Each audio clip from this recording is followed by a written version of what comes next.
쉽게 뜯어먹는 이슈 토크 정치킨입니다. 이진숙 방송통신위원장 후보자에 대한 청문회가 이틀째 열리고 있습니다. 앞으로 MBC 등 공영방송 이사진 교체가 줄줄이 예정된 시점인데다 이진숙 후보자 개인의 정치적 편향성 논란, 법인카드 사용 의혹들이 불거지면서 임명을 하려는 정부 여당과 반대하는 야권이 첨예하게 맞서고 있는 상황인데요. 이 문제에 국회 과방위 소속인 더불어민주당 이훈기 의원과 이야기 나눠보겠습니다. 네, 의원님 안녕하십니까? 예, 안녕하세요. 반갑습니다. 네, 반갑습니다. 어제에 이어서 오늘도 청문회 계속하고 계신 거죠? 예, 지금도 진행 중에 있습니다. 어제도 밤 늦게까지 하셨던데요. 식사랑은 잘 하고 계신가요? 어제 14시간하고 점심 저녁 합쳐서 식사 시간이 한 40분밖에 안 됐어요. 예, 그러니까요. 그만큼 굉장히 뜨거운 지금 청문회인데요. 일단 좀 내용으로 바로 좀 들어가 보면 이진숙 예. 방통위원장 후보자 청문회 전부터 정치 편향 논란 등이 불거졌었고 역시 청문회에서 많은 비판이 쏟아졌는데요. 예. 직접 청문을 해보시니까 어떠셨습니까? 총평이나 소감을 좀 말씀해 예, 좀 주시자면. 총평을 좀 말씀드린다면 어제 제가 14시간을 지켜봤는데 이분은 공직을 할 자격이 전혀 없는 분이에요. 준비도 안 돼 있고 역량도 안 되고 일단은 이분한테 무슨 질의를 하면 자기가 공직 가기 전에 과거에 자연인 신분이었기 때문에 그때 거는 말할 필요가 없다. 뭐 그때 내가 무슨 말을 하고 SNS에 어떤 글을 올린 거는 자연인이기 때문에 아무 상관이 없다. 이렇게 말씀을 하세요. 예. 그리고 앞으로 미래에 대해서 물어보면 그거는 가정이기 때문에 내가 답변할 수 없다. 그리고 뭐 5.18이 어떠냐, 5.16이 어떠냐 이런 걸 물어보면 그런 거에 대해서는 말할 수 없다. 이 청문회라는 거는 그 사람의 살아온 삶, 그리고 뭐 인생 철학, 그리고 업무 능력, 그리고 뭐 조직을 잘 이끌 수 있는지 이런 걸 검증하는 거잖아요. 예. 근데 이런 자세를 가졌기 때문에 제대로 검증할 수 있는 게 거의 없어요. 그리고 자료도 거의 안 냈어요. 그러니까 제가 서면 질의를 143개를 서면 질의를 했는데 예. 그 답변서론 거 갖고 정리를 했더니 A4 용지로 한 장밖에 안 돼요. 그러니까 답변 내용이 다 내용이 없어요. 뭐 이건 뭐 공개할 수 없다. 뭐 이거는 과거에 내가 자연인이라 답변할 필요가 없다. 다 이런 식이에요. 그리고 유일하게 낸 게 업무 추진비, 법인카드 자료인데 네. 그러니까 어제 청문회 보시면 알겠지만 그 법인카드 쓴 거, 어디서 뭐 빵 사 먹은 거, 식사한 거 이런 거 위주로 청문회가 계속 가는데 낸 자료가 그것뿐이기 때문에 그렇게 어제 많이 간 거예요. 예. 그러면은 그 자료 제출이 좀 미비하거나 하면 청문회 기간을 늘릴 수도 있다고 민주당 쪽에서는 말을 했었는데 그 예. 부분은 어떻게 될 것 그래갖고 같습니까? 사실 원래 장관 청문회는 하루를 보통 하는데 예. 2일이 된 거는 뭐 유례가 없다고 그래요. 근데 예. 검증할 게 많아서 이틀이 됐고 그리고 오늘까지 자료를 안 내면 하루 더 늘리는 거를 지금 검토 중에 있어요. 그래서 오늘 좀 더 지켜봐야 될 것 같습니다. 예. 오늘도 늦게까지 또 청문회가 이루어질 것 같은데요. 그 오늘 예. 의원님께서 제기하신 내용 보니까요. 예. 그러니까 어제는 의원님께서 2012년 MBC 노조 파업 당시에 트로이컷이라는 프로그램을 통해서 그 이진숙 지금 후보자가 직원들을 사찰하는 데 관여했다 이런 내용 지적을 하셨고요. 맞습니다. 예. 오늘은 그 파업 당시에 사측에 불리한 여론을 흔들기 위해서 위키트리 대표에게, 당시 대표에게 일종의 리스크 관리 용역 같은 걸 줘가지고 기사를 내게 했다. 이런 내용 맞습니까? 맞습니다. 그러니까 기사보다는 예. 그 가상 계정을 만들어서 여론을 조작하려고 했던 거예요. 예. 그랬더니 그쪽 계약했던 위키트리 대표가 너무 무리한 요구라 계약을 해지하겠다 그러고 계약을 해지했고 최근에 그 대표가 언론에도 인터뷰를 했어요. 그대로 지금 이진숙 후보 청문회가 언론에 상당히 주목받고 국민들도 관심이 있는데 그럼에도 불구하고 대표가 이렇게 무리한 요구였다고 인터뷰를 할 정도면 저는 어마어마한 일을 해달라고 요구를 한 것 같아요. 그러니까 저는 이거 어제 얘기한 트로이컷이라는 프로그램을 심어서 내부 직원들을 사찰하고 그리고 외부에는 이런 가상 계정을 만들어서 여론을 조작하고 내부 외부에서 여론을 조작하는 중대한 범죄를 저질렀다고 생각을 하거든요. 이진숙 후보가. 그리고 어제 또 제가 문제 제기한 게 MBC에 대해서 이진숙 후보가 페이스북에 MBC를 응징해 주셨으면 한다.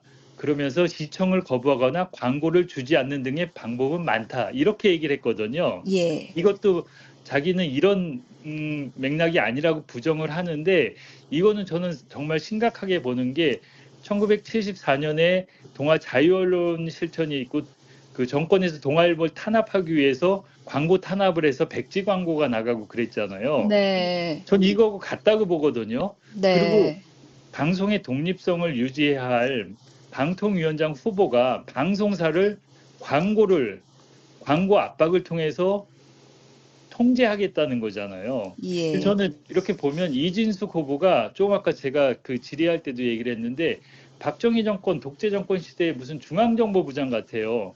뭐 트로이컷이라는 프로로 내부 사찰하고 네. 외부 여론을 조작하고 그리고 언론은 광고로 탄압을 하고 이게 옛날에 중앙정보부에서 하던 일이거든요. 예. 이런 분이 무슨 방통위원장을 하겠다는 건지 너무나 위험한 분이에요. 아, 예.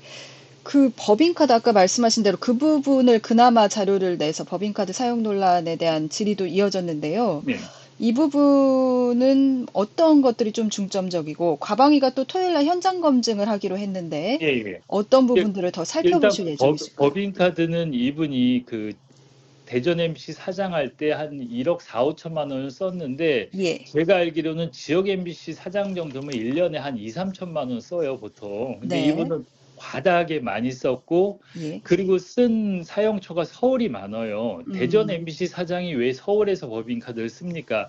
지역 MBC 사장이 되면 그 지역에 거의 상주하면서 관사도 있고 그러면서 그 지역민들과 소통을 하고 지역의 어떤 여론 형성하고 의제 설정하는 데 도움을 하고 지역 문화 창달에도 역할을 하고 이래야 되잖아요. 예. 그래서 서울에 와서 그렇게 카드를 많이 썼고 그리고 또 이분이 대전 MBC 사장 3년 하는 동안 서강대 공공정책대학원, 언론대학원, 대학원을 두 군데를 다녔어요. 아, 예. 그래갖고 자신이 어제 청문회에서는 무슨 요일 날 대학원 갔냐 그래도 말을 못 하세요. 근데 이제 저희 의원실에서 확인했더니 월, 화, 수 3일 서울로 대학원을 다녔어요.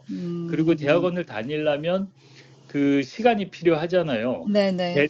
대전 MBC에서 서강대까지 186km인가 그래요. 그러면은 예. 평일날이라도 저녁 시간에 가려면 한 3시간 이상 걸릴 것 같아요. 예. 그러면은 대전 MBC 사장 역할과 대학원 둘 중에 하나는 제대로 할 수가 없잖아요. 예, 근데 예. 본인은 두 가지 역할을 다 했다 그래요. 그러면은 대전 MBC에서 일찍 출발해서 서울 가서 학교를 다녔을 테고 그러면 일주일에 3일은 서울에 가고 그리고 이분이 카드를 쓴 거 보면 목요일하고 금요일 날 저녁에 서울에서 주로 또 많이 썼어요. 그리고 네. 대전 MBC 사장이 일주일 내내 서울에 있었다는 얘기인데 이것도 상식적으로 이해가 안 가잖아요. 예. 그리고 또 본인은 어제 그런 얘기를 했어요. 자기가 서울 가서 뭐 사업도 하고 광고 유치도 하고 광고주도 만났다는데 그 지역 MBC의 광고는 광고 결합 판매라 서울 MBC에서 하잖아요. 네네. 직접 광고 판매를 못 해요. 지역 MBC는 지역 민영 방송도 그렇고 그렇게 하면 불법이거든요. 예. 거짓말을 시키더라고요. 그 부분도 자기가 광고 영업을 했다는 식으로 그래서 제가 그 지적을 했거든요. 그건 예, 불법이다. 있을 수 없는 일이다. 그랬더니 뭐 협찬을 했다고 또 말을 바꾸더라고요. 네. 그러니까 모든 게 어설프게 얘기하고 지적을 하면 말을 바꾸고 그렇게 얘기를 해요. 그래서 저는 위증 부분도 상당히 많이 확인되고 발견이 됐다고 생각해요. 아, 예. 그러면 그 말씀하신 그 법인카드 사용 논란, 그리고 예. 아까 말씀하신 위키트리 대표에게 여론 조작을 했다는 의혹, 예. 이런 거에 대해서 불법성도 있다고 보시는 겁니까? 있죠. 이 여론 예. 조작이라든가 직원 사찰 같은 거 그리고 그 트로이컷은 법원에서도 그 불법성이 판결은 났어요. 예, 그 그거는 판결이 났죠. 예, 예. 책임 소재를 이준석 본부장까지 정확히 묻지는 않았지만 났고 아, 예. 그리고 요번에 그 아까 문제 제기한 위키트리 건 이거는 이제 공식적으로 문제 제기를 하든지 법적 대응을 하든지 그래야 될 것 같아요.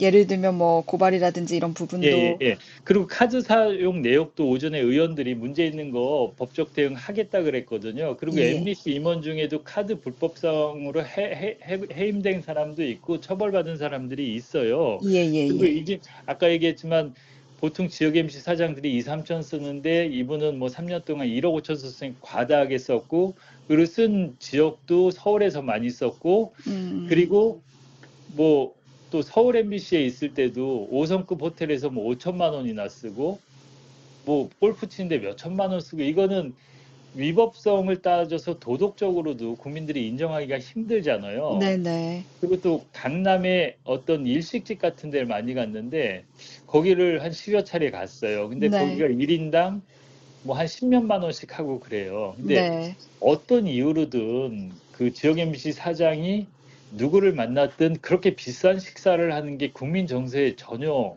맞지 않잖아요. 네네. 예. 그렇군요. 결국 이제 국민의힘에서는 이게 지나친 인신공격이다, 이렇게 방어를 하는 것 같더라고요. 근데 민주당에서는 어쨌든 이진숙 후보자가 부적격이다, 이렇게 보시는 건데, 그렇죠. 가장 큰 이유? 뭐, 한마디로 말씀하시자면 어떤 부분일까요? 저는 총체적으로 문제라고 봐요. 이분은 네. 전혀 공직, 특히 장관급의 방통위원장을 해선 절대 안 되는 인물이라고 생각을 하고, 제가 예. 조금 아까 또 하나 지적을 했는데 2010년에 국정원에서 예. MBC 장악 시나리오 같은 걸 만들었어요. 그리고 네네. 공식적으로 나중에 인정받은 건데, 예. 여기 보면 MBC를 법정 제재를 많이 가해서 벌점을 늘리고, 그래서 재허가를 취소시키고 나중에 MBC를 폐업시키고 민영화한다, 이런 그 시나리오가 있는데, 저는 지금 이런 시나리오를 시행하기 위해서 이진숙 후보를 정권에서 내려보냈다고 확신을 갖고 있어요. 그리고 음. 조금 아까 질의 때도 그 얘기를 했습니다. 예. 예. 그러니까요. 이런 여러 논란에도 불구하고 윤석열 대통령이 결국 임명을 강행할 것이다라는 관측이 나오지 않습니까? 나오죠. 나오고 저는 그 이유가 예. 윤석열 대통령의 언론관, 방송관은 이렇다고, 그러니까 공영방송에 대한 윤석열 대통령의 생각은 제가 보기에 예. 공영방송은 국영방송이라고 생각하는 것 같아요. 그렇기 때문에 내가 마음대로 하고 정권을 위해서 존재하고 내가 하고 싶은 얘기를 해주는 게 공영방송이라고 착각을 하고 있는 것 같고, 또 예. 대통령이 유튜브 같은 걸 많이 보시잖아요. 그러니까 네. 극우 유튜브 같은 정도의 역할을 해줘야 되는 게 공영방송인데 MBC가 눈의 가시처럼 저렇게 보이니까 음. MBC는 장악의 대상, 장악이 안 되면 없애야 되는 대상이라고 강한 의지를 갖고 있지 않나. 그래서 저는 이진숙 씨 같은 정말 능력도 안 되고 함량 미달인 분을 방통위원장 후보로 저렇게 적극적으로 밀고 있지 않나, 그런 생각이 듭니다. 그 인사의 목적이 그런 것 같다는 예, 예, 말씀이시죠. 예. 그 8월에 MBC 대주주인 박문진 등 공영방송 이사진 교체가 예정이 돼 있기 때문에 결국 말씀하신 예. 것처럼 MBC 사장을 바꾸는 것까지 하지 않겠나, 이런 관측이 나오는데요. 그렇죠. 이런 상황까지 된다라고 하면 혹시 이후 대응은 어떻게 생각하고 계신가요? 지금 저희 당은 일단 그 이사 선임을 막아야 되잖아요. 일단 예. 이사 선임이 되면 이사들이 뭐 MBC 사장 뽑고 일사천리로, 사실 이진숙 후보의 그 역할은 원포인트로 거기까지라고, 1차적으로는 거기까지라고 생각을 하거든요. 근데 네. 일단 사장 선임이 되면 여러 가지 일이 저쪽에 정권의 입맛대로 갈 수밖에 없는 상황입니다. 예. 그래서 그걸 막아야 되는 상황이고, 음. 그래서 저희는 오늘 이상임 부위원장에 대해서도 탄핵 발의를 하려고 지금 준비를 하고 있어요. 본회의에. 예예. 예, 예, 예. 그래서 그 오늘이 될지 언제가 될지 모르겠는데, 이상임 부위원장이 지금 혼자 있잖아요. 탄핵 예. 발의가 돼서 탄핵 절차에 들어가서 업무 정지가 되면 그 방통위원회가 지금 이진숙 후보도 지금 아직 안 된 상태에서 업무를 진행할 수가 없잖아요. 그리고 예. 설사 이진숙 후보를 임명하더라도 일단 한 명이니까 좀 시간은 늦추면서 뭐 음. 방법을 찾을 수 있을 것 같긴 해요. 그리고 네. 방송 3법도 빨리 이제 통과를 시켜야 되고, 상황을 이제 저희가 그 저희 주도로 가져갈 수 있게 상황을 계속 만드는 거죠. 저쪽에 예. 끌려가지 않고. 예. 예. 그러게요. 말씀하신 그 방송 3법과 방통위법 오늘 본회의에 상정을 할 거라고 지금 민주당이 예, 예고를 예. 지금 했는데요. 본회의 진행 중에 있습니다. 좀 아, 봐야 될 것 같습니다. 조금 전에 최상병 특검은 일단 뭐 표결에서 통과시켰는데 뭐 3분의 1은 안 됐고, 예. 그러게요. 네. 이게 결국 정권이 어떻게 되느냐와 관계없이 공영방송의 독립성을 보장하자 이런 법안인데, 예, 21대에서는 대통령 거부권에 막혀서 폐기가 됐었지 않습니까? 예, 근데 예, 이게 결국 이제 본회의는 민주당 주도로 통과를 하더라도 예, 대통령이 또 거부권을 행사하고 또 예, 재의결을 했을 때 어떤 부결 상황까지 간다고 한다면 예. 이거는 어떻게 돌파해야 되는지, 그러니까 21대랑 지금 상황이 조금 달라진 음, 게 있다고 보시는지 궁금해요. 저는 결국은 민심이라고 보거든요. 예.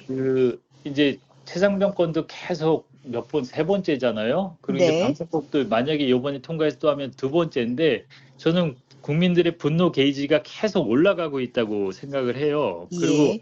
제가 이제 그 지역구에서 동네 한 바퀴라고 금요일마다 지역민들을 찾아다니면서 뭐 저녁에 한 네다섯 시간 아주 촘촘히 만나요. 근데 이제 그분들의 여론이 대통령에 대한 생각, 옛날엔 탄핵에 대한 얘기도 잘 안 꺼냈는데 이제는 점점 수위가 높아가고 있어요. 그리고 음. 당원이 아닌 평범한 시민들도 너무 힘들어서 못 살겠고 대통령이 저렇게까지 하면 대통령이 문제가 아니고 우리나라가 회복 불능의 상태가 될 것 같다. 내 네. 자신도 지키기 힘들고 내 가정도 지키기 힘들 것 같다. 그래서 대통령을 저렇게 놔둬서 되냐? 어떻게 좀 해달라. 이런 여론이 점점 강해지고 있는데 그런 게 이런 거부권 행사가 또 그런 그 국민들의 분노 게이지를 높이면서 점점 더 전 가고 있다고 생각해요. 그래서 저는 민심이 가장 중요하다고 생각합니다. 예. 예, 지금 저희도 잠깐 시간을 내서 인터뷰를 요청드린 거라, 네, 오늘 바쁜 와중에 또 시간 내주셔서 감사합니다. 오늘 말씀 잘 들었습니다, 의원님. 예, 예, 고맙습니다. 예, 예, 고맙습니다. 예, 예. 네.